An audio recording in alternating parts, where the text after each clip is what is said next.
This is our yearly tradition for BDO and SM. Bibigyan natin ng isang magandang regalo ang isa sa ating mga clients na may kapamilya sa ibang bansa. Mahirap po kasi mapalayo sa mga anak mo po.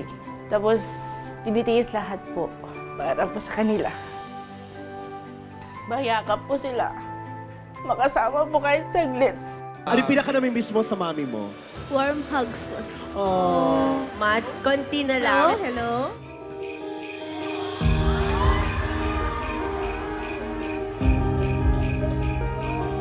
This opportunity talaga, sobrang saya ko po kasi yung BDO lang po ang nagpauwi sa akin ng December. Very thankful po talaga ako sa BDO. Actually, I can remember the last Christmas with my mom. This is such a great opportunity na makasama ang mama namin po sa Pasko. Thank you.